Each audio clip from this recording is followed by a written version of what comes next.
All right, we're going to go ahead and start. So hi, everybody. Thank you for joining us and welcome to the COVID-19 Solution Workshop. We're looking forward to creating ideas with you today. And if you haven't already, please do fill out the form. I posted it in the Zoom chat. The link is there, so we would appreciate if you can fill that out. So quick introduction. So my name is Sarah Kalick. I'm the founder of the Play Project. I'm an engineer in the medtech space, and I'm also an MBA candidate at Berkeley. And I wanted to take a minute to also acknowledge my wonderful co-organizers. So I'm going to give them the floor here to introduce themselves. Hi, I'm Adriana Penuela, and I am one of the EW MBA Social Impact VPs. I'm a chemical engineer by background, and I do a lot of work with Engineers Without Borders as a volunteer, and I'm also an MBA candidate.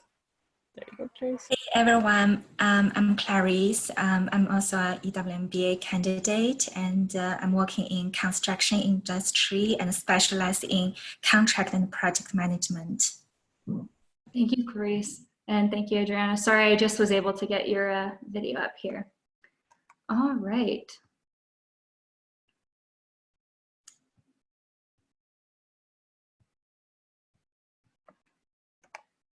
So our sponsors for the event today is Berkeley Haas School of Business, which is a renowned MBA program. The Determined team, which is a creative studio and design community, and they're wonderful. They're going to lead the workshop today. Prellis Biologics, this is a biotechnology company leading the 3D tissue and organ revolution. And you'll hear a talk today from Dr. Melanie Matthew, who I'll introduce in a moment.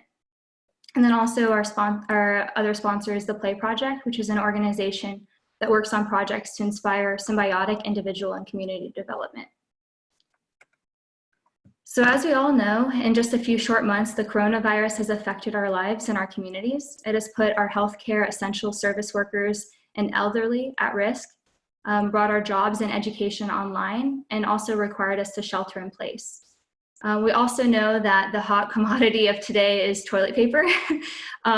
However, out of all of this, we see that there's a lot of support and care that's being built into our communities. Some examples of that are the 3D printing hobbyists that are making masks, organizations like Zoom giving schools free access, and families coming together remotely to connect.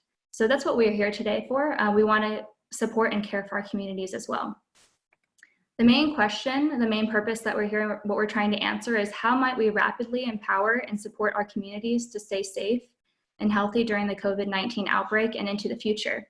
And our two opportunity areas are inspiring and uplifting each other during this pandemic, and then preparation for a new reality after the pandemic. Our event goals, in order to address that question, are one, we aim to inform you about COVID-19 and the communities that are impacted. Two, we aim to ideate on solutions together during this workshop, and then finally help you act after the workshop by connecting you with multiple organizations and communities who are interested on working on what you're working on. So without further ado, I'm going to introduce Dr. Melanie Matthew. She is the founder and CEO of Prellis Biologics, and she obtained her PhD in physiology and biophysics.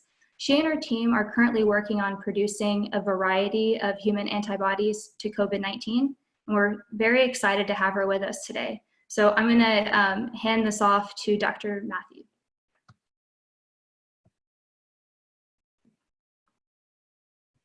What happened? It's gone.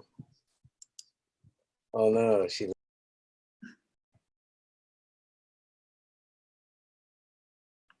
Melanie, we can't hear you. How's that? Can you hear me now? Okay, great. I see nodding heads. It's wonderful. Thank you for that introduction, Sarah. I really appreciate it. And I've been, never quite been so popular as an immunologist. So it's been some busy days, and I appreciate all of you being here with me. When Sarah outlined what we needed to cover in this talk, a lot of it was to find a way to be inspirational in the face of this. I'm going to share a little bit of my perspective on this pandemic and how I actually think there are a lot of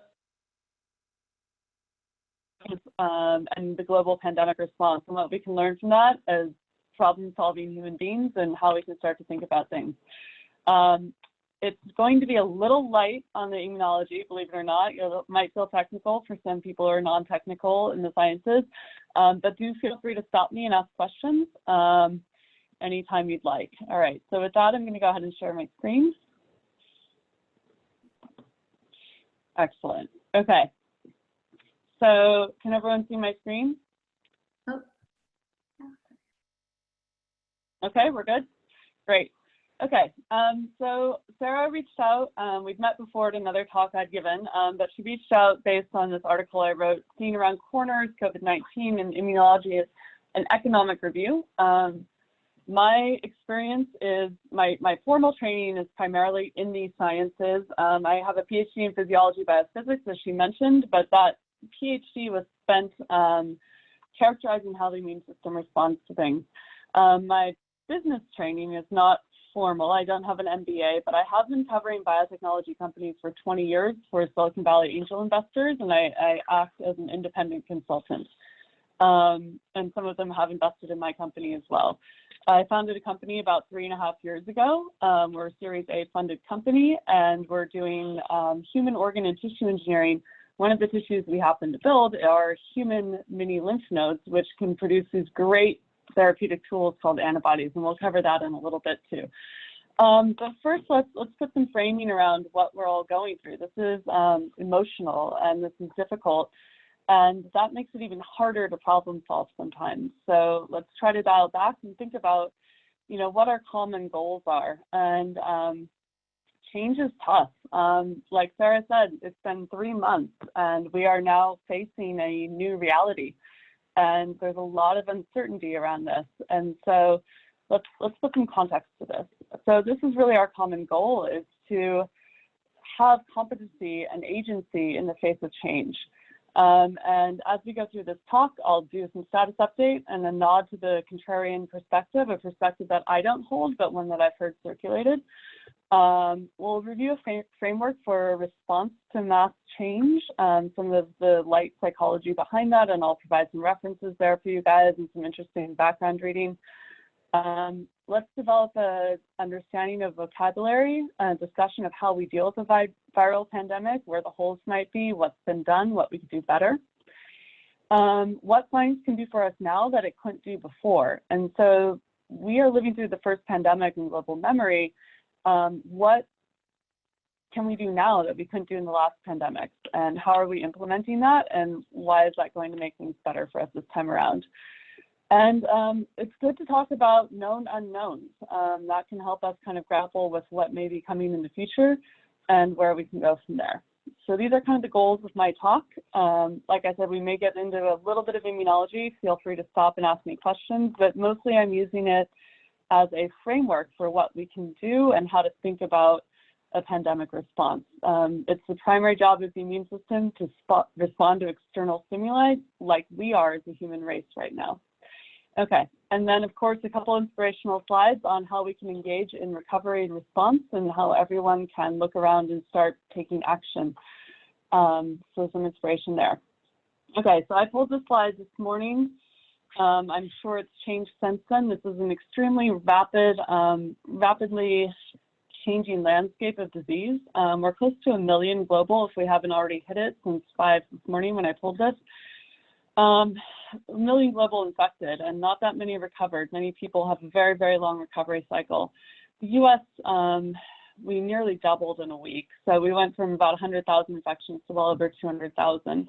There is good news here, and that is that if you look to the right of your screen, we have a logarithmic plot, or rather a standard plot, and then below it's a logarithmic plot. So we are starting to tail off with the logarithmic growth. Logarithmic growth being represented by a straight line with a slope of 1 on a logarithmic plot. You can see that line at the very top is starting to taper a little bit. We hope those numbers are real. We hope it's not just due to lack of testing. But we do know that much like any other viral pandemic or viral infection, we can start to get this under control through lack of contact or minimizing contact. One thing that's a little scary, since a lot of us are in California, and this is being sponsored from a group in California, I focused in on this part of the map. The San Francisco Bay Area has done a phenomenal job of locking down our areas and preventing spread. We have been leapfrogged by many other counties around the US, and we have done a great job of minimizing spread. In fact, I've heard from many people I chat with on this topic that emergency rooms in hospitals almost feel empty. And so that for us has been really good locally. They've cleared out a lot of room for people thinking they get more infections coming in, but people have been so diligent with their hand washing and their social distancing that the emergency rooms are often empty in some of these counties. So that's great. One thing when I talk about seeing around corners that we should be aware of is that the viral spread has mostly been seen in large cities and among groups that are incredibly mobile. So these are people that have resources to travel for business or pleasure, who've been in airports, who are out interacting and talking with large groups of people every day. And so that has relegated the spread to more privileged groups or groups that have resources. This is going to change as this virus starts to spread through our communities. We're going to see spreads into places that don't have serious resources at hand. And so that's something I think that we should all be looking at in our future response and development. You can see California is quite large. We have an area in California called the Central Valley. It's highlighted there. This is kind of often been referred to as the breadbasket of the world. We ship products all over the world from Central Valley, California. I've seen them in Europe at farmers markets. They had boxes in the back labeled apricots from California. This area is a major growing region that has not yet been significantly affected by the virus. And so as this virus continues to spread and populations start to see it more and more, we have to be really mindful of where it's spreading and to whom and what groups and how that can impact supply chains and what we're going to experience. All right, so here is, oh, and then my nod to the contrarian, I forgot about that. So I've actually chatted with some scientists who aren't voicing their opinion online very strongly anymore, but these are well-known names. And a few of them think, have voiced the opinion that they think this will be gone by the summer and it will be forgotten. I do not share that opinion. I've studied viral pandemics in my research, and this, I believe, is actually here to stay. But there are people who hold that opinion, and I will go ahead with some evidence as to why I think that's not true. And so many patients do not produce effective neutralizing antibodies. This is now known. Groups looking at patients who've recovered in China, they don't seem to have a lot of circulating effective antibodies in some people. And antibodies are great for stopping viral entry into a cell, and we'll talk a lot about those. And they're great at conferring protection from reinfection. And so once you've been infected and you produce good antibodies, you can be exposed to the virus over and over again. Those antibodies stop the virus in their tracks before your cells get infected. So this is probably where some of the ideas and current worry are coming from about people getting reinfected. I haven't seen strong evidence of that, but if anyone has a link to that or something, please feel free to share. It is known that in studying SARS, not COVID-2, but the prior SARS that was in circulation in 2003, that patients do not seem to make long-lasting immunity to these viruses. So once you have influenza or you get a flu vaccine, your body makes a long-lasting immune response to this, and it's protective for several years.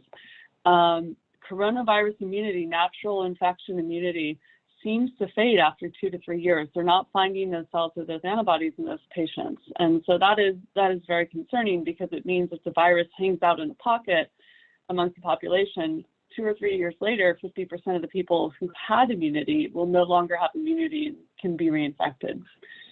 High infectivity, we know this is a very infectious virus, and more infectious than influenza by some accounts. And this means that it offers more chances for a virus to mutate. If it's spreading within our communities at an extremely high rate, that means that it has more hosts and more chances to exercise different mutations. And there are reports of virus mutants already being found in different communities. Nothing is reported that it's a more virulent virus after mutation, and nothing is reported that it's fundamentally affected some of the primary areas where you'd make an antibody. All right, however, that doesn't mean that it can't do that. A successful mutation, when you're talking about viral spread, looks like something that will escape natural immunity. And so this is why we have a new flu vaccine every year, because a different strain of the flu becomes prevalent. People who have been infected or have gotten the flu shot can't be infected, but a host can carry a new virus, or a host can be infected by a new version of influenza that we don't have immunity to. And this is why we cycle through different versions of these viruses. This is possible with COVID-2. There's no reason based on how the virus behaves or the mutation levels that this wouldn't actually happen or be predicted to happen. And so that is a big concern because it causes such respiratory distress. Seems by all accounts coming out of hospitals and doctors' reports that this is a significant respiratory virus, more significant perhaps than influenza, and if it becomes recirculating in our population, we'll be dealing with this for a very, very long time. Often viral mutations trend towards lower virulence. And that's because there's developmental and selective pressure. You could imagine if you have an extremely virulent virus that knocks you out, you can't go out, you can't socialize, you're not going to spread it very much. And so that any mutation that allows you to kind of be a walking sick, you know, we've all gone to work with the sniffles, no more of that. But you can imagine that a mutation that makes the virus less virulent would allow a virus to become dominant because the host isn't knocked out, they're not staying at home, they're still spreading the virus. There isn't developmental pressure on this virus to become less virulent. And that's because there are many, many people walking around who are asymptomatic and still able to spread the virus. And so there's no developmental pressure for this virus to become less virulent in our population. A little bit like influenza. There's no developmental pressure for influenza B or A to become less virulent. All right, so that's my evidence for that. And we all know that this is going to cause significant long-lasting change, and I'm happy that we have so many bright people thinking about how to do this right. All right, so the framework for response to change, I'd just like to set that up. The hardest thing about change is change. It's difficult to change. It's difficult to accept that things may be different, and having a positive response to that, however, can give you a point of action. It can give you a sense of normalcy, and it often does feel safer not to change, but in a time like this, how to embrace change is really what's going to make for the best positive action. And so moving forward in extreme circumstances, there's a lot of research out there around what makes people able to do this and why you should. There's another talk I give called Optimism is a Life Skill. I truly believe that optimism isn't just something you're born with, it is a life skill. If you practice being optimistic, studies have shown that you can see through problems better, you can develop an approach to something better, and often people who are optimistic are the ones that survive in difficult times. That's been demonstrated over and over again. It's the optimist who keeps looking for the path forward. So I think maintaining an optimistic outlook in difficult times is really critical. Resiliency is another skill that gets people through change in difficult times. And resiliency is defined as a positive adaptation despite adversity. Active shifts in mental framing. Let's, actively shift from, okay, we think it's going to be this way to what if it's this other way? How can we solve a problem in that situation? That's really great for workshopping important ways to get through things. Reliance on multiple competencies and talents. I'm sure everyone here can do more than one thing, and looking to those as a way to promote resiliency, bringing in different skill sets, that's really important. And also creative thinking and all those supports that creative thinking will need to do to get through this as a group. Just a couple notes on people's response to change. It's widely varied. Some people embrace it and some people are terrified by it.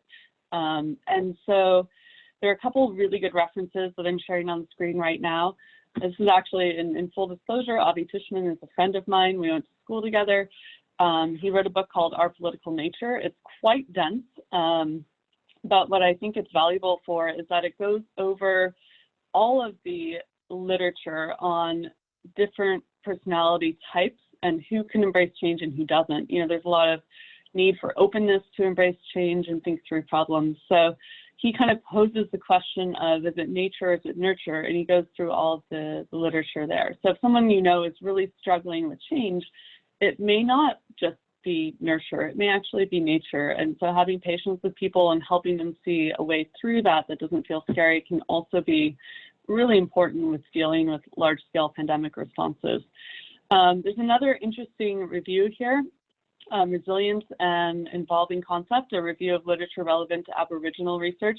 Turns out there's a ton of Aboriginal research on change in the face of adversity, and I think that's because this group doesn't rely on Western values and Western conveniences, and they actually promote change and embracing change as kind of a life skill amongst their populations.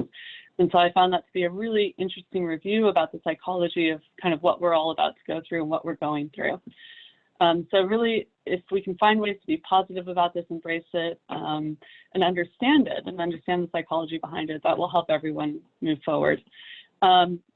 This is a parable. It's a very sweet, kind of silly story that's often taught in business schools and other people. It's called Who's Moved My Cheese? And I'll summarize it for you right now in case you haven't read it.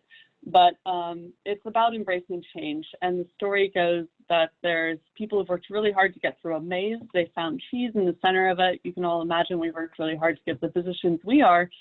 And we had some cheese. And we would go to work every day. These little people, the mice, they would go back to the cheese every day in the same spot. And suddenly one day it's gone. And there's kind of two responses you can have when something shifts that significantly. And it compares the group's responses. And so one group says, okay, I knew this cheese used to be here. Let me just keep going back to the same spot every day. Every day. Let's hope it comes back to being the way it was. And the other group goes back maybe once or twice, and then they start running the maze again, and they start looking for new opportunity, new cheese, if you will. And so that is a really short, sweet, important lesson about how to embrace change.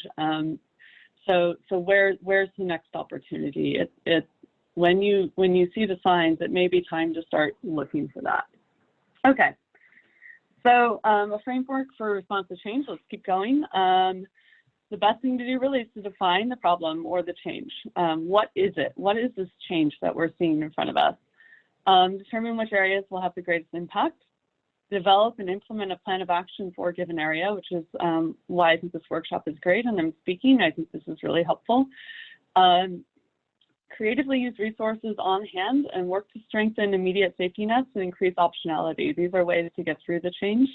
And longer term, employ external assistance. What can we do to strengthen certain nets? What can we do to implement new ones where we figured out there were holes? And I think there are a lot of parallels in this framework for response to change to a pandemic response that we're having. First thing scientists did was they defined the virus and its properties. What is this? What does it look like? What do we know about it? How is it infectious?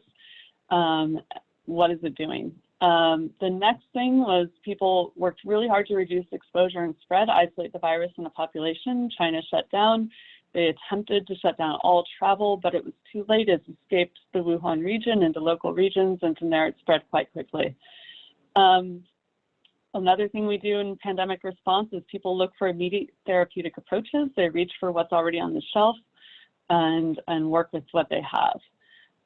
Using the resources, again, at hand, sourcing the known procedures, therapeutics, and rapidly developing new ones. And I'll touch on that a little bit and what we're doing with the immune system. And then in term, for employing longer-term solutions, leveraging the strength of your existing solutions, what do we know already works is a great place to start so you don't have to reinvent the wheel.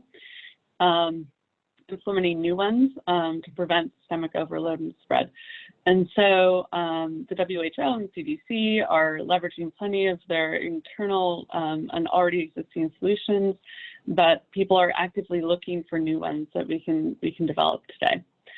And then I'm going to dovetail this into the human immune system. Be patient, it's a lot of text, but I'll go through this a bit with you guys. So the human immune system does the same thing. It recognizes a virus and its properties when it's first infected. We have innate immunity, which is kind of the first branch of immunity. And what it does is it tries to sequester the virus with inflammation and non-specific activity to buy time for the adaptive immune response to kick in. There are two branches of our adaptive immune response. The first one I'm pointing to is our cell-based branch of adaptive immune response. That's also the first adaptive immune response to engage with the virus. And these cells, it's called cell-based because they will kill virus-infected cells very directly and try to stop the virus that way. This is what's responsible for the inflammation that we know can cause severe lung issues. And it's kind of the first reason you feel sick if you're virally infected. It's why you feel achy. That's the innate immune response. Develop a targeted response. This is where the antibodies and supporting T cell responses come in, and this is part of the adaptive immune response. This takes a little bit longer, and I have a slide on that later I can talk about, but that's really the response that produces those antibodies that stop the virus in its tracks. Okay, and then the kind of long-lived protection that we develop in our immune responses is very similar to how we could put systems in place to prevent pandemic viral infection. But long-lived memory and viral resistance is the ultimate fallout or the ultimate result of a viral infection that you recover from. Typically, you produce long-lived memory. Again, not so much with COVID, but you do get a little bit. All right. So one of the things I've been talking about a lot lately is externalizing the human immune system. And what I mean by that is using these virus-specific tools, these antibodies, as a way to prevent initial infections and control population spread and viral dynamics within a population. And I'll go through that. So again, the kind of steps of framework around problem solving and isolating a virus are understanding, broad prevention, control, targeted responses, and targeted prevention. And so I think these are kind of also great concepts to bring into how one might start to solve other problems in their local communities and larger scale. So understanding prevention, control, targeted response, and then targeted prevention. All right, so I've been talking a little bit about human antibodies, and I'd just like to share very quickly why I'm talking about human antibodies so much. The power of human antibodies is pretty extensive. You can take a human antibody from one person and give it to another person. In fact, the original kind of example of this is from passive immunity, that's from mother to child. Human antibodies are produced in human breast milk. Those antibodies come from the mother's response to her local environment. The baby ingests those and they go into the circulation of the child, and they protect that child from local viruses and bacteria pretty readily. And so this is called passive immunity. It's passed mother to child. But because human antibodies are so endemic, we don't have cross-reactivity to each other's antibodies. The antibodies from one person can be transferred to another very easily, even if you're not related, and confer the same level of viral protection. So antibodies really do buy us time. An injection of antibodies or a transfusion of antibodies can give you up to 3 months of protection from whatever viruses are in circulation. They neutralize specific pathogens. They're transferable between people.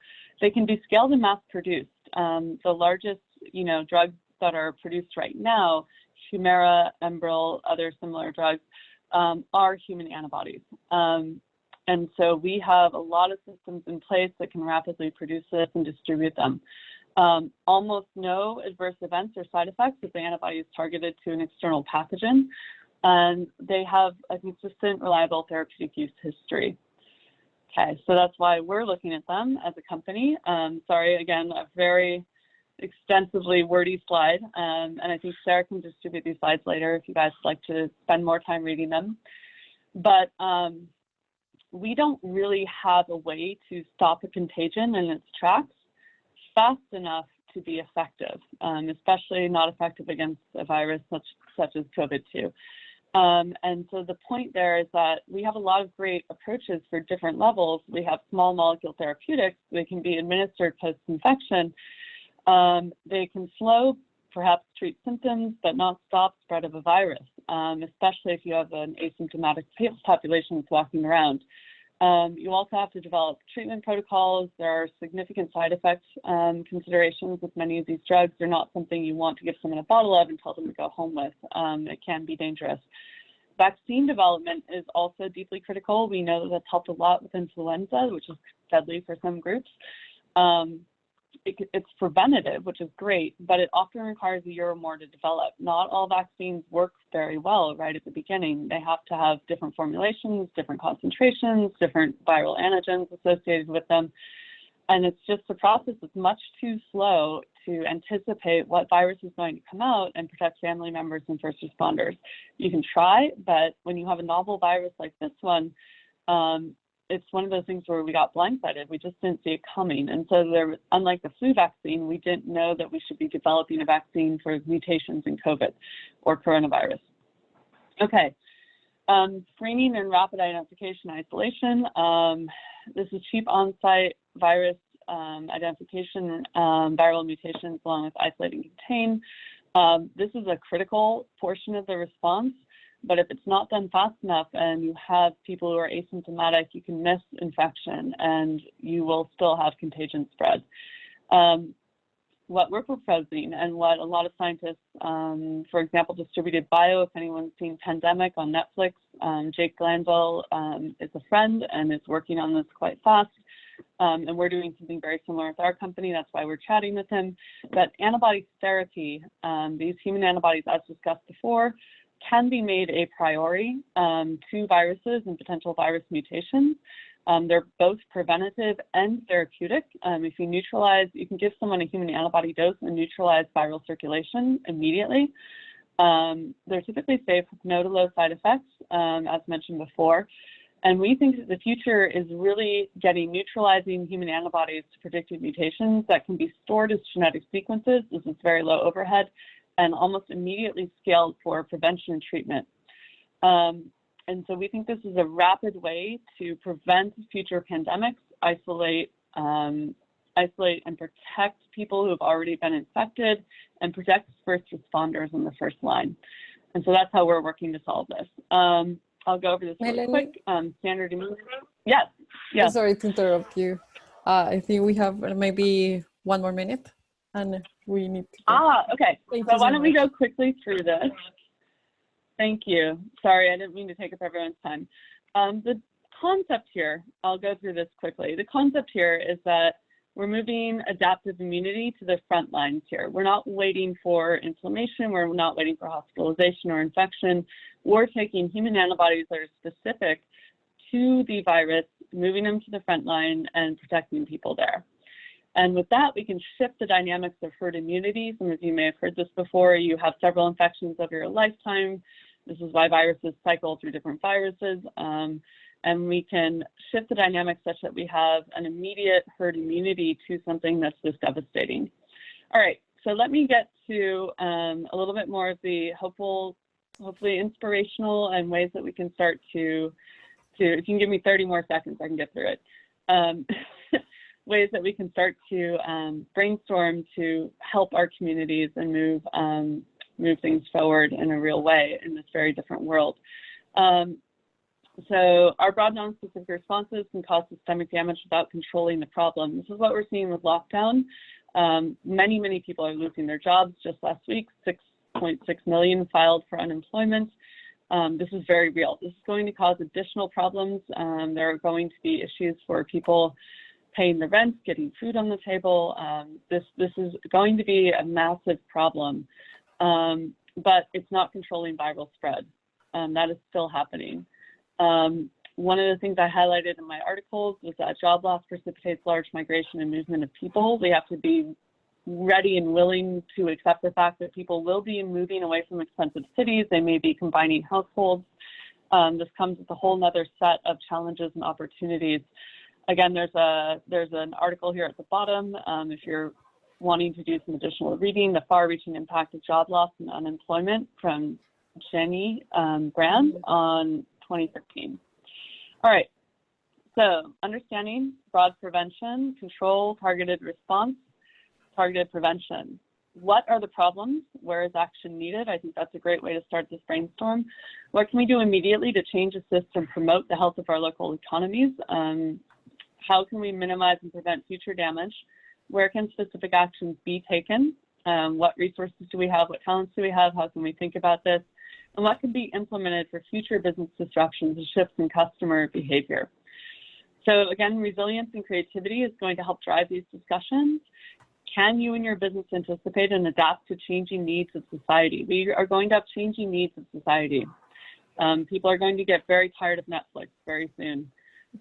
Where can unusually mutually beneficial partnerships be formed? How can businesses pivot to profit? Where are areas that you can start to serve customers? I've seen examples of grocery stores shifting into, restaurants shifting into grocery stores to sell their stock. Opportunities, where are they? Where there are going to be new opportunities. And what value can be delivered remotely with minimal contact? And where can education and encouraging change be beneficial? I think that's also going to help. I think there's going to be an entirely new industry helping people adjust to this change. Where can tools and capital equipment be repurposed? There are lots of heartwarming stories of people using their warehouses and sewing machines to make masks. So thank you for letting me go slightly over time. Deeply appreciated. And if you have any questions, I'm open for questions and discussions. Also, feel free to email me at melanie@fellisbio.com. Oh my gosh. Thank you all. Thank you very much, Dr. Melanie Matthew, for a wonderful insight, for putting out a Medium article, and for letting us know and inform us about this COVID-19 situation. We really appreciate it. So without further ado, Great. We're gonna continue on. Any questions that you guys may have, we're welcome for you to put it in the chat, and we'll transfer them to Dr. Matthew for potential answers and things like that. So thank you very much. Okay. Sarah, you're welcome to share my slides as well. Awesome, thank you so much. Yeah, I'll upload them into our attendee folder. I appreciate it. Thank you. Yeah. Great. Awesome. All right. Take care, everyone. Thank you. Take care. Bye. Okay, so let's start the workshop overview now, and transition into the ideation session. So now that we have informed you, we are in the middle section of getting our hands dirty and start our workshop activity. So what we're gonna go through is go through a prompt that the determined design team are gonna lead us to. And then we're gonna jump into our smaller groups. We have one facilitator per team, and they're gonna guide you through the Miro and all the other tools that we have. And then at the end, you're gonna be submitting your concept for a rapid fire 1-minute presentation per team. So remember to choose one person per team to be the designated presenter, okay? So the tools that we have for you that you have received in your emails are the workshop breakout session. So it has a lot of information about the different target populations and about how might we rapidly empower and support each of the target populations to stay safe and healthy during the COVID-19 outbreak and into the future. And then you have access to a Miro team ideation tool. So as soon as you jump into your groups, you're gonna be assigned a team number. In the workshop breakout session, you have the link in order to get into that workshop. Okay, so without further ado, let me introduce to you the determined. So Sarah and Mark are awesome people that have a creative studio for climate resilient world, and they use innovation design strategy to amplify climate projects, so they create a huge impact in the environment and beyond. So let me pass it over to you guys, to Sarah and Mark. Go ahead and you can share your screen. Thank you. I'm gonna let Mark share his screen, and while he's getting set up, I'll just introduce myself real quick. I'm Sarah, one of the co-founders of The Determined. There he goes, and pass it over to Mark. Awesome. Yeah, my name is Mark. Thanks for inviting us to be part of this really awesome, important workshop. So let's dive in. So So yeah, so Sarah and I run a creative studio called The Determined. We are based out of San Francisco. So yeah, so we've done these events in various settings. We always like to kind of ask a question like this: who says brainstorming has to be so serious? What we're going to be covering today is some approaches towards tackling the COVID-19 pandemic in very unconventional, fun ways. And we'll get into that in a minute.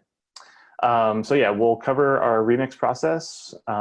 Thinking wrong is one of many methodologies that we use in our creative work with our clients. We're going to break into groups, and you'll attack the creative prompt with the think wrong exercise that we'll give you all. And then after a few minutes of jamming and brainstorming, you're going to share out your ideas at the end of the event. So yeah, we've been around for about 3.5, 4 years now, and we are a creative studio that work exclusively with organizations tackling climate change. In a sense, we make your work look good, sound awesome, be seen, and get the support that it needs. We do everything from branding to messaging to marketing. We're designers. We feel like design can play a huge role in addressing our climate crisis. And then with what's currently going on right now, we feel like we want to put our attention towards solving this global pandemic so that we can eradicate this virus and kind of get back to addressing the bigger issue, which is climate change. So I'm sure you've seen the design thinking process. We've kind of hacked this process, if you will. So the think wrong process is really great for the upfront part of the design thinking process, where you go out and seek out inspiration, come up with challenges and define challenges, and then come up with ideas to prototype. And then Sarah's background is prototype thinking. She studied under Tom Chi, one of the founders of Google X, learning his creative process called prototype thinking, which is really great in the prototyping and testing part. I have been working with John Bielenberg, the founder or the creator of Thinking Wrong, for about 10, 11 years now. I've worked with him along with a lot of other people over the last decade or so, coming up with lots of different exercises and techniques and processes around this creative challenge. There's a whole book on it if you're interested, thinkwrongbook.com. So it's a process that we love to implement in our creative workshops, and we always come up with really fun solutions based on this. So our brains like to be safe. We are creatures of our own comfort. We don't like to learn new habits. Another thing that kind of works against us are our existing cognitive biases. We don't like to learn new ways of doing things. A question that I always ask participants in a workshop is, raise your hand if this morning you actually thought about tying your shoe, actually put in the mental energy to tie your shoe. Most likely no one's raising their hands, because after years, if not decades of doing that, you develop these synaptic connections. And so as we get older in life, we develop these predetermined linear thought pathways. And so if you think about it in the creative process, so as a designer, I might get approached by a client who says, hey, Mark, can you design my new coffee shop? I'm going to go into my mental filing cabinet. I'm going to think about all the other coffee shops I've been to. I'm going to go and maybe develop concepts that center around a coffee bean or a coffee mug or whatever that might be. And then from my first initial thought, go straight to that and then just design around that. That's fine if you want to look like every other coffee shopper, in your neighborhood. But what Thinking Wrong does is that it pushes you to go beyond your first initial idea, which would be the typical, most likely, to explore uncharted territory, to conceive the inconceivable, and to come up with new, more innovative ideas. So it's really great for innovating ideas and challenging the status quo. Let me just fix my screen a minute. It's about breaking those connections that keep change from happening. And Thinking Wrong is about, first you want to start crazy, and you can always pull down something to work with. You can never go the other way around. So we're gonna give you, we have time for one Think Wrong exercise. It's something completely random. You might, at the start of it, when you're in your groups and you're tackling the challenge at hand with the Think Wrong exercise, it might seem weird and awkward and hard and kind of like, what am I doing? And that's okay, that's expected. But we encourage crazy, kooky ideas. And then eventually, near the end of your group workshop session, you will no doubt bring something down to earth that's doable, tangible, and go from there. A few examples that we've seen in the past. I don't know if any of you have, any of you remembered the Lyft campaign when they first launched, these big furry pink mustaches. How often have you seen cars driving around with pink furry mustaches? Never. So with that whole campaign, it made people on the street walking down the sidewalk do a double take, like, what the hell is that? What is that car doing with a pink mustache? And then perhaps they went to work and they're like, hey, hey, Johnny, have you been seeing cars with pink mustaches? What the hell is that? Oh, that's this new car service called Lyft. So I mean, talk about an innovative, fun marketing campaign, right? Another example we use is the now defunct Virgin America safety video. They were the first company to make the safety portion of a flight fun and entertaining. They put thought and creativity behind this thing to make something mundane into something fun. And then it was really interesting. You still see this now with all these other airline companies following suit, producing their own fun, unique safety videos, some better than others. And then an example of an amazing company doing some fun marketing tactics is this company, relatively new company called Liquid Death. They're actually a canned water company. And I highly recommend you look them up, go to their website, check out their Instagram account. They're just totally thinking wrong when it comes to the quote unquote bottled water industry. They're totally disrupting it. I hate to use that word, but these guys are really doing a fantastic job when it comes to thinking wrong about how to market bottled water. So these are some examples that we feel companies are out there doing that are thinking wrong about their product or service. So how do we think wrong about the COVID-19 pandemic? So we're going to dive into the breakout session.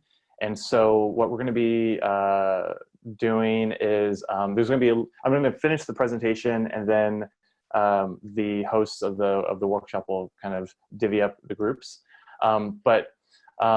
We're going to do a think wrong exercise called hidden talent. And this is a fun one. It's kind of a classic think wrong exercise, hidden talent. We all have hidden talents.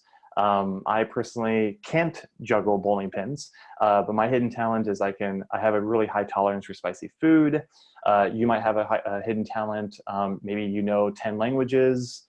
Maybe you can say the alphabet backwards. Maybe you're a classical pianist. Maybe you're a tightrope walker. We all have something in us, some sort of talent, and we feel like that's a really interesting thing to attach to some sort of problem or challenge like the COVID-19 pandemic. So taking the original, let me just move some screens around, taking the original how might we statement. So how might we rapidly empower and support a target population to stay safe and healthy during the COVID-19 outbreak and into the future. So if you open up that Google Doc, you'll see a list of about 10 target populations. I have some of them up on my phone right now. Populations like healthcare workers, local small businesses, families with children, students in need, and then those opportunity areas, inspiring and uplifting each other, and then thoughtful preparation for a new reality. So to give you an example of how this is going to work, we want you to mash up your hidden talent with your group's target population as well as the opportunity area. So basically consider this a Mad Lib. So how might we help students in need with some sort of target audience, right? Or I'm sorry, an opportunity area. So to give you some examples, how might we help healthcare workers inspire and uplift each other by juggling bowling pins?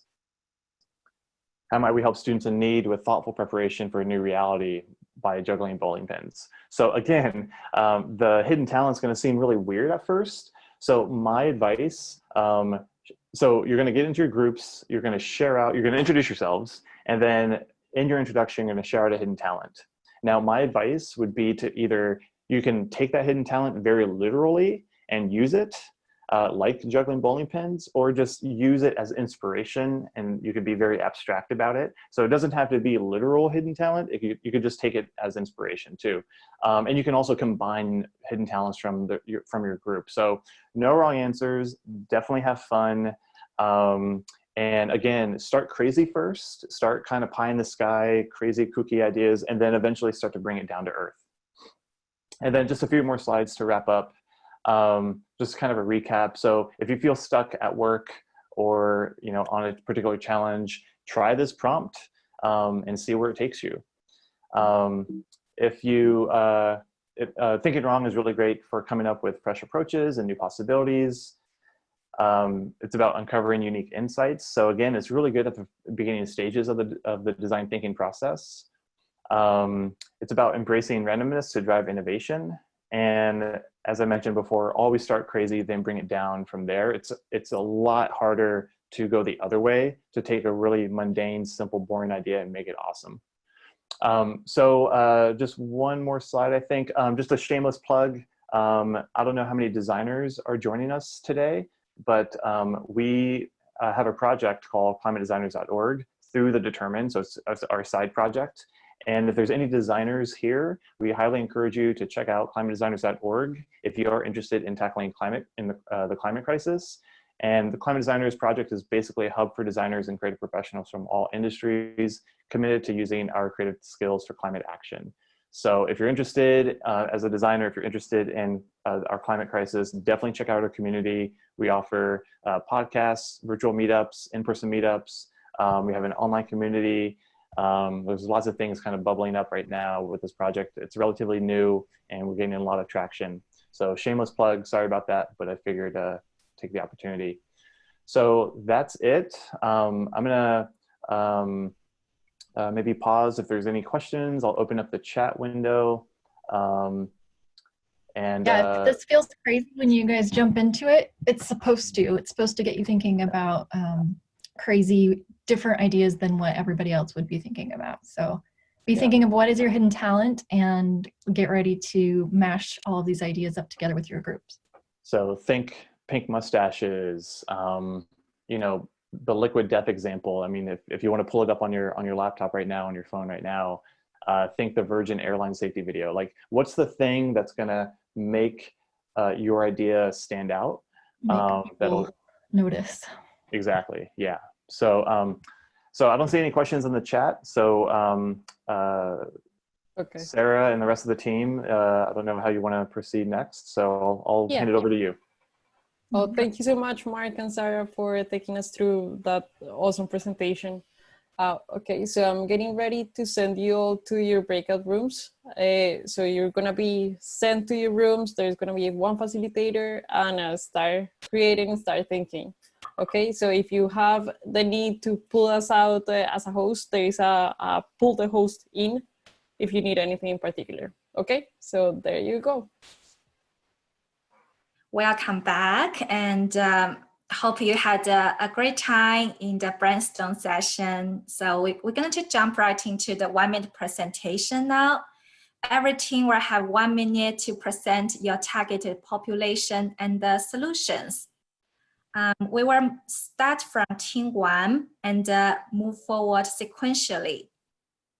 Everyone, right? Okay. So team 1.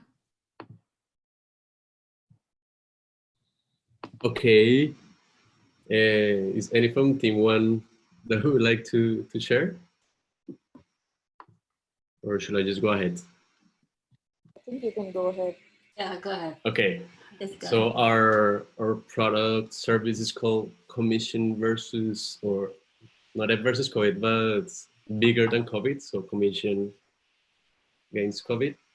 And basically we have built a platform where you have different options. You can teach skills, you can learn new skills, and you can also request skills, because we found out that the unemployed people, which is our target group, they might have to find a new job, for example. To find a new job, they might learn, or they may have to learn a new skill.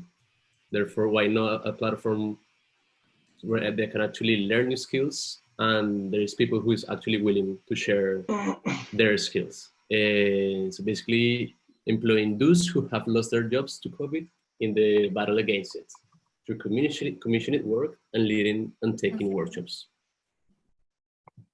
Basically, this is our idea, and then we created here just two flows. For example, I enter the platform, search for skills, like learning skills, and then the platform connects those two people, those two users, people sharing skills and people wanting to learn new skills.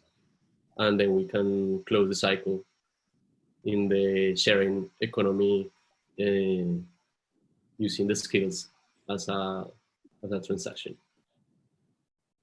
If you want to add something, Tim.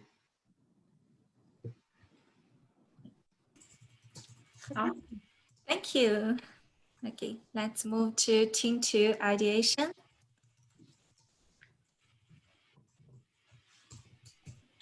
Team 2. Hi. So our idea was everywhere groceries. So we wanted to make an idea where small business owners could benefit. So if there were small businesses that did baking or could provide groceries, we would gather the supply and demand. So we would gather the demand from a community of what they need, and we would have an app that would communicate that between people who can provide those needs. And then it would also employ delivery workers.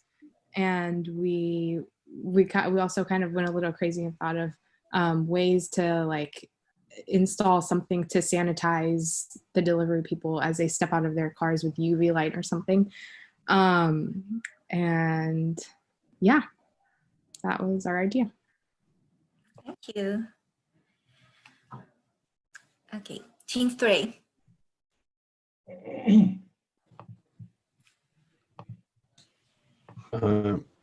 Yep, this is, so our concept is reading from the heart.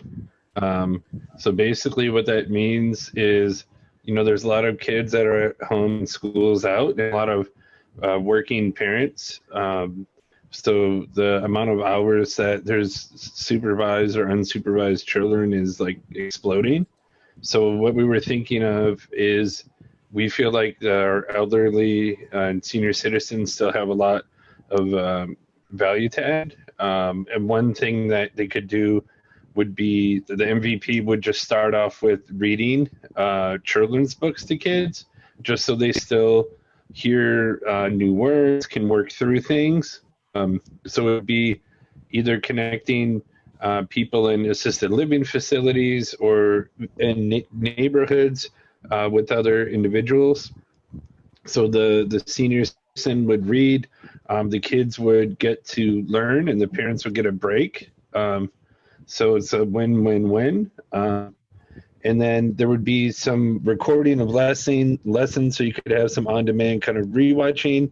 And then as a thank you, the families would be able to donate or volunteer time, kind of like a barter system. So that was kind of our reading from the heart. Great, thanks. Let's move Team 4. Okay, Team 4, this is an idea called a bounce back. Basically, it's very similar to the idea from Team 1. It's kind of like a platform or online community to help those people, you know, least equipped to rejoin the workforce, help them walk through step by step to regain the ability to rejoin the workforce, right? Imagine people who lost a job during the pandemic, they can sign on this platform, and there's like a Zoom training session to help them to gain new capability and new skills to find a new job. And after them, you know, successfully land a new job, they can give refers and recommendation to others who are still looking for, you know, looking for something. And at the same time, they might also be able to become a teacher on the platform, right? To share those useful information to others and help them to avoid pitfall during the job searching. Great. Team 5. Hey, this is Team 5. So we had something actually pretty similar to, I think, Team 3, the other small business group. We were thinking of doing a restaurant ingredient delivery service. And so for a lot of restaurants, they can't stay open because they have a lot of costs, employee costs on top of rent costs. And so if they were able to cut some of that cost in terms of not having cooks, but providing ingredients directly to consumers. And then we would also supplement that with an app where they would be able to have a cooking lesson or be able to teach you know, the locals or people that usually frequent their restaurants how to exactly cook certain specialty dishes. And the idea would be to ship them packaging materials, have them package the ingredients, send it out. And then we can also do certain things like custom packages for local areas, right? And so for example, Los Angeles can have a taste of Los Angeles, and people would subscribe for a week. We'd send them 7 meals from different restaurants, and they would be able to actually see how their restaurant cooks it, and be able to you know, continue eating that food. Thank you, Kevin. Let's move on to Team 6.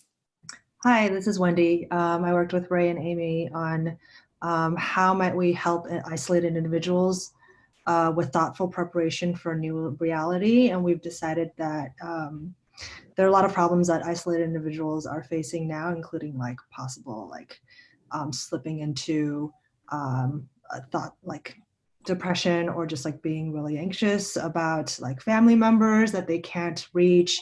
And so we feel like we want to use like education around how to identify, communicate, and enforce virtual boundaries. And this is more of like less of like an app idea and more of like a how do we socialize new global principles that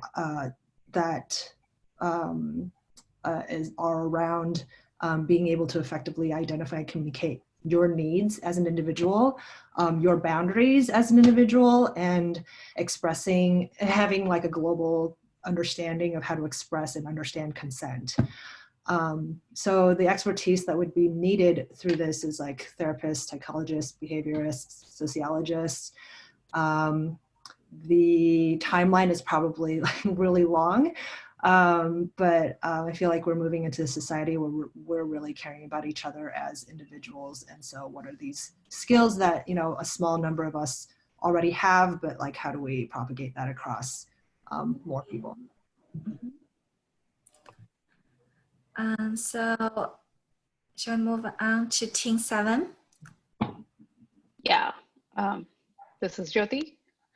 Hi. So yeah, so we focused on the team. We had Clarice, Ryan, and Ria, and the population that we focused on was the healthcare workers, and we were inspired by one of the success stories of Italy, one of the hospitals where they were able to successfully follow protocols and contain the spread of the disease to the healthcare workers. So our idea was actually to focus on the limiting the spread of while the healthcare workers are treating these individuals, they don't contract the disease themselves. So our idea is to actually assess the current protocols and come up with the biggest risk areas and how do we mitigate those risks, and reintroduce new protocols so that this is that the actual virus doesn't spread back in workers. So we just continued and we started developing that idea about using technology and how we can use like voice activated commands to drive hospital basic things in the hospital, and moving forward with that. Thanks, Jay. I will stop at that. Yep. Mm-hmm. So let's welcome Team 8. Hi. So with Team 8, our idea is really, I would say, similar to Team 6's, addressing the issue of social isolation. Even though there's physical distancing now, we actually don't really want social distancing in its literal term. Specifically, we wanted to support the local business community.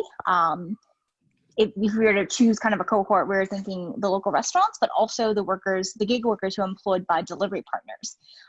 And our idea, we started pretty small, but we think it could be something that we could mobilize relatively quickly. The local Chamber of Commerce in Berkeley, for example, they have a list of local businesses and have a pulse on which ones are likely struggling more than others. We can either help create this network or plug into an existing network, and could start as simple as like a email distribution. And we get interest from there. The important thing is that we have to make sure to kind of reach out and bring in the gig and delivery workers into the space. I think that at this moment in time, maybe these two sub-cohorts are kind of experiencing a lot of the similar struggles, but may not necessarily be in communication in that shared struggle. And we think it could be really meaningful for them to hold space with each other. And then of course, the subsequent steps are pretty typical in making sure we co-create on determining the goals and making sure we're meeting the needs of what convening and what community building could look like. We had some really fun ideas that we brainstormed. Vocal lessons, for example, or like a virtual karaoke. Wanting to make sure that we're incorporating kind of a fun, uplifting aspect in addition to maybe really practical asks and gives, making sure that there's reciprocity kind of promoted in this community. And then, yeah, we're I feel like we feel like this could be something that could be piloted, gather feedback, and see where we could take it from there. Thank you, Ellen. Let's move forward for Team 9. Hello. So we chose the homeless population for our cohort. And basically what we were trying to do is to come up with an integrated plan for providing healthcare, shelter, food, and raising awareness for and by the homeless people, right? This is where we expect a lot of new homeless people coming in, and we, after this COVID situation, and we want to use the new homeless people to take care of the existing homeless people. And from a society perspective, some of the steps that we can do is basically gather accurate data about all the homeless, the current state of homelessness, and do some sort of screening and understand the biggest challenges for homeless people, right? So what is it? Is it food, shelter, cleanliness, access to medication, things like that? And we talked about how US is so reliant on China. So what we can do is do some local manufacturing or employ some sort of local factories that could churn out things that are assembled using manual labor and employ these homelessness. And instead of high wages, you can provide them with access to room and food. And even within those aspects, like you can maybe select some homeless whose talents include cooking and then employ them in the kitchen, etc. And providing access to both physical and mental or healthcare in regards to both physical and mental. And this is where the government can come in and subsidize medications for any physical illnesses, and use students taking psychology, etc. for mental illnesses. And you provide this awareness to homeless people using various media such as songs, billboards, ads, etc. And yeah, that's mostly about it. Thank you. Thanks. That's great. Team 10, please. Great, thanks, Chris. We're Team 10, last but not least. Our name is Wing the Support. So basically, we pick all the focus area from the list, and then we come up with out-of-the-box solution in terms of focusing low-income family with children and also with older generation. So with those ideas, we kind of come up with different breakdown and the buckets. Number one, which is learning support that we are experiencing right now, everything moving online right now. What does it mean by homeschool, right? So we talk about a virtual daycare idea, the teacher content creation, and a couple of great ideas come up with the action plan. I want to go through real quick on the overarching theme that our team has been talking about with the two ontology, right? How do we enable not just with all this working professional getting informed, but how do we make sure the elderly in the community got the capability to get in touch with the community, which moves to the third bucket of collaboration and connection. If they need help in terms of getting grocery, how do we do it? We still have to figure out some more practical way.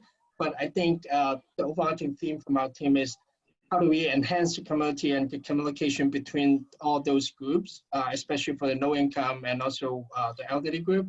And from a social aspect, how do we make sure we entertain our kids at home, so that they don't feel socially awkward. And then one key point from my team members mentioned about, people getting depressions, and then they feel lonely when they stay at home, especially for older people.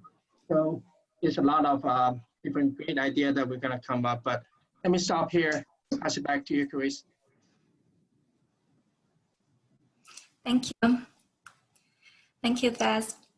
Well, we really have a lot of brilliant ideas just in just a very short time period, like a workshop brainstorming.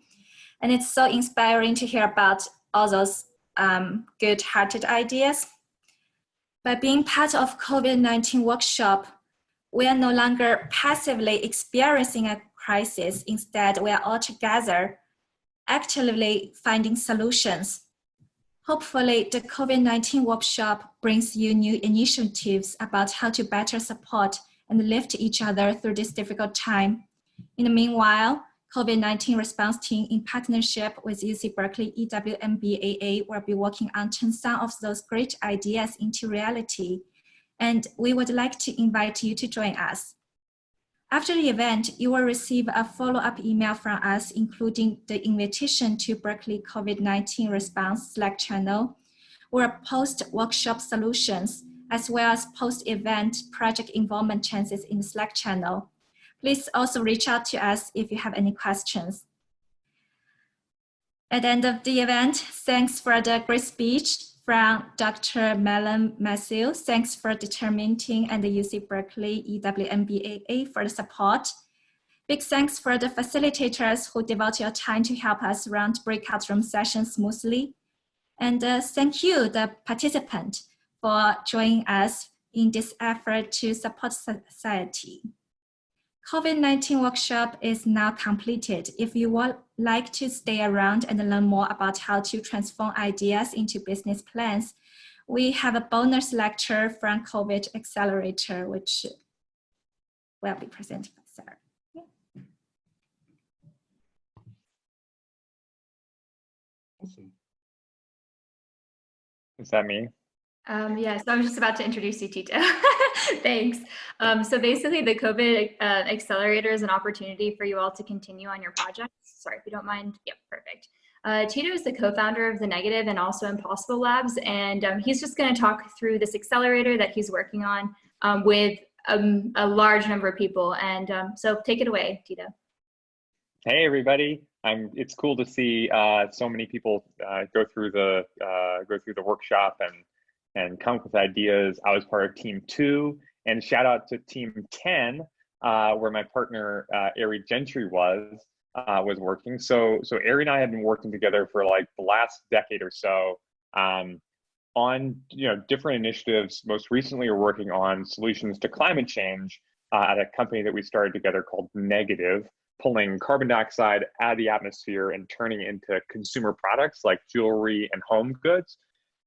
And then suddenly this COVID outbreak thing happened, and we were just like, well, what's happening, right? There's like a lot of panic, there's fear, this whole thing feels very, it's about a month ago. It doesn't seem like a good thing, and we wondered, well, what can we do? And so we got together and thought of, well, what we can do is to help people connect together to build solutions. So how can we bring together doctors and programmers and designers and scientists to help take the early stage ideas that we're hearing that sound really good, and how do we get those actually launched?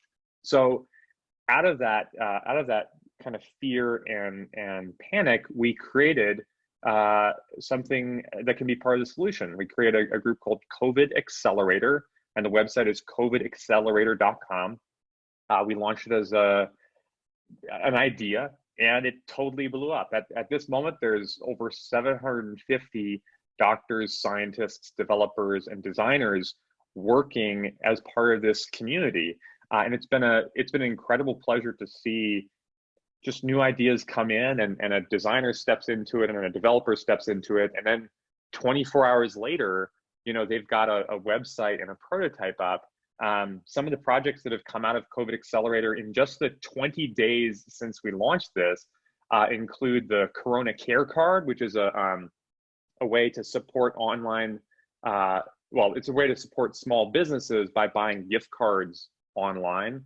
A company just launched called Hospital Hero, and they are helping match volunteers to doctors and nurses and other medical workers who need help with very practical things like grocery delivery or pet care. And so, they'd be able to step into this and say, look, this is really important. We want to keep these healthcare workers safe and fed and healthy. What can we do with that? It doesn't need to be like crazy ventilator technology. It can be solutions just help provide people what they need. One of the other companies is called Find COVID Jobs, and the founder there is helping people who are displaced by COVID find jobs, helping to be part of the solution. So helping with DNA testing, helping with doing new types of delivery or new jobs that are needed. So it's been an incredible pleasure to see all that develop out of the same ideas and frustrations and doubts that we all have about all our ideas. I think that's the thing that I wanted to share, inspired by this group, is just having worked with this community of now, over 750 people, is seeing the difference between an idea that gets published in the Wall Street Journal, like Hospital Hero, and an idea that never makes it into the prototype phase. It comes back to leadership. So it's people that step forward and say, I'm going to help build this. I'm going to be a part of this. And they ask for help. There's something funny that happens when you go out and you say, hey, I know this is like a terrible idea, but I'm going to try it. Like, those are the ideas and the concepts that do make it to the front lines and do make an impact. So I encourage you with, whatever thought you have coming out of this session, give it a shot. You can join the COVID Accelerator at covidaccelerator.com. And that's been a big lesson for me coming out of this, is just seeing the power of, it's the power of leadership. It's the power of taking something and stepping forward with it. I've just over and over in this experience, I've seen things that start as like, what? Like, that's a dumb idea. But they just keep moving it forward, and people join the team and people collaborate on it. And it just course corrects. Like, I think in my background as an entrepreneur, I always used to think that the idea was really important, right? You had to have the right idea. But in this age of COVID, I have seen like great ideas and terrible ideas succeed because they just course correct. Like, what matters is stepping out with it, building a team, and making it work. So, I mean, as a specific example, I was part of the early meetings for the creation of the Hospital Hero team, and they started with something around like they wanted to help provide like medical supplies to hospitals because we were seeing like hospitals were running out of supplies. But that was like a terrible idea because like connections between hospitals are like super regulated, super serious, and like it's not something that like some programmers can muck around with. But because they said like, well, we want to help, we want to match people and doctors, something in there, and it just like iteration by iteration, it just like morphed into something that's now super amazing. I mean, I think there's 4 volunteer opportunities on their website right now. There's a doctor in an ER who needs meals for the entire ER every day, so like 50 people. There's a doctor in Los Angeles who wants grocery delivery 5 times a week, and like helping these people who are on the front lines is a really big opportunity. So that's the story of COVID Accelerator. Just a little bit of an overview. You can join at covidaccelerator.com if you need doctors, engineers, designers. you can meet them at COVID Accelerator. So yeah, I'd love any questions if anybody has any.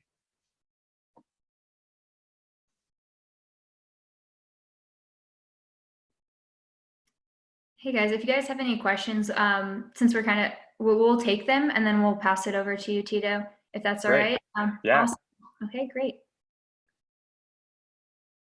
So just to follow up on Tito's comments and ideas and how things are happening in action, here's another example of how things happen in action. So Paige, are you on the line? Yeah, hi everyone.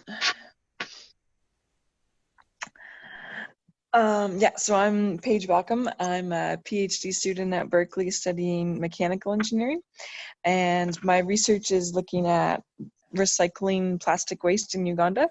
So I'm actually in Uganda right now, and we've been working with our team here to try to solve problems that are really affecting the local community here in Gulu in northern Uganda. And one of the really big challenges is the hospitals and clinics are really under-equipped. Like the government hospitals don't have any face shields to help protect their doctors and their nurses. So at Taka Taka Plastics, we were thinking, how can we contribute to our community to help fight COVID-19 in Gulu?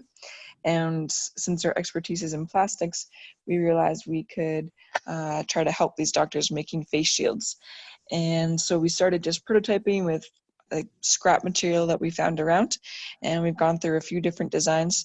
The one on the left was the very first prototype, made with just Katenga, like scrap fabric and old 2-liter soda bottles that we're recycling. Then the one on the right is the prototype that we made today. It's an even better design. It's much more comfortable and lighter and much easier to breathe. So that prototype costs us about 3,000 shillings to make. It's like $1. And now we're working on getting a machine that will be able to help us make the design in the middle. And that one will allow us to make like 400 shields per day, and for only like 500 shillings per shield. So we're really excited that we have this opportunity to be able to help on the ground in Uganda. And if you want to find out more or see, we're trying to do some fundraising to raise materials for the shields so that we can be able to give them to the hospitals and the doctors for free. So if you're interested in that at all, you can reach out to us on our website. Thank you so much, Paige. Yeah, so we have seen awesome opportunities that have come around all around the world, and you have developed some awesome ideas as well here. So take them to the next step, take them to the COVID Accelerator, take them to any of the resources. We'll be following up with you with the ideas and keep you connected through our Slack team that you'll get soon. So one more thing, just to wrap up, you have the mirror.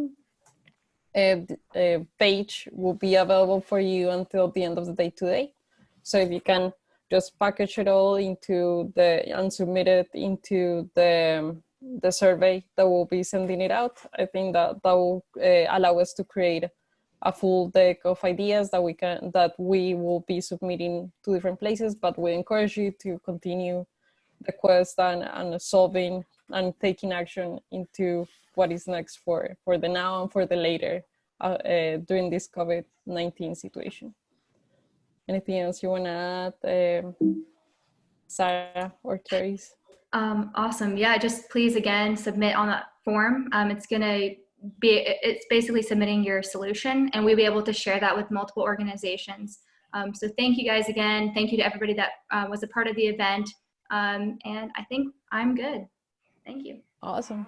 Thank you so much.